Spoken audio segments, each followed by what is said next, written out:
ہم نے چھیڑا نہیں اشیائے محبت کو جناب، جو جہاں پر پڑی تھی اس کو وہیں رہنے دیا۔ محبت میں چھیڑ چھاڑ، رشتوں میں چھیڑ چھاڑ اور خلوص میں چھیڑ چھاڑ زیب نہیں دیتا۔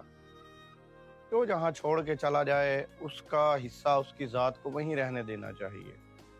جو آپ کو جہاں ادھورا کر جاتا ہے اپنی ذات کو اس کے لیے وہیں ادھورا رہنے دیا جائے، کیونکہ کسی اور کے ساتھ وہ وقت کو جینا یا وہ حالات وہ واقعات کو جینا جو آپ نے کسی اور کے ساتھ سوچے ہوں، وہ خواب کسی اور کے ساتھ جینا جو کسی اور کے ساتھ دیکھے گئے ہوں، وہ سراسر منافقت کہلاتی ہے۔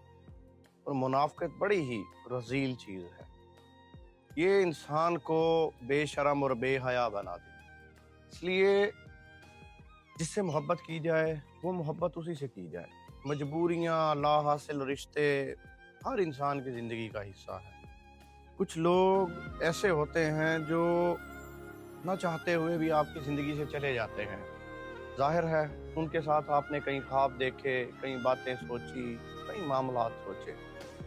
کوشش کیجئے ان چلے جانے والوں کے ساتھ ان کی محبتیں، ان کے ساتھ دیکھے گئے خواب وہیں دفن ہو جائیں، کیونکہ جب کوئی نیا شخص آپ کی زندگی میں آتا ہے تو اس کی فطرت، اس کی سوچ، اس کی محبت، اس کا محبت کا طریقہ الگ ہی ہوتا ہے۔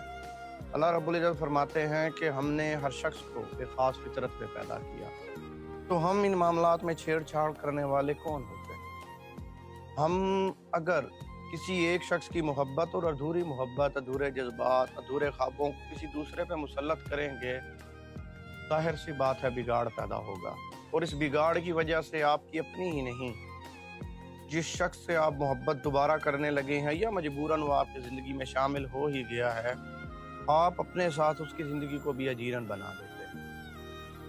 ان ساری تکلیفوں، دکھوں اور پریشانیوں سے بچاؤ کا ایک واحد طریقہ یہ ہے کہ انسان جو چیزیں گزر گئیں ان کو وہیں دفن کرے، دفن نہ بھی کر سکے تو ان کو چھپا دے، کیونکہ دل کے کونے میں کئی ایسی چیزیں، محرومیاں، کئی ایسے لا حاصل رشتے، کئی ایسی لا حاصل خواہشیں رہتی ہیں جو کبھی پوری نہیں ہوتی۔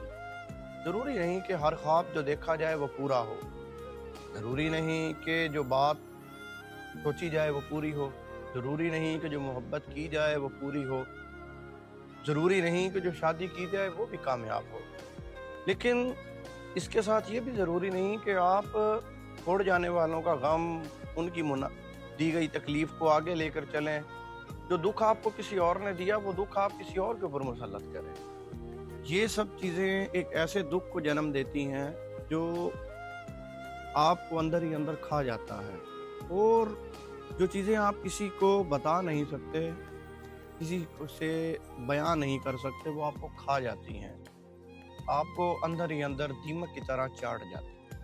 تا حشر تیری دید کو ترستی رہیں گی میری آنکھیں، اس دل کو وہم و گماں بھی نہیں تھا کبھی گزاری۔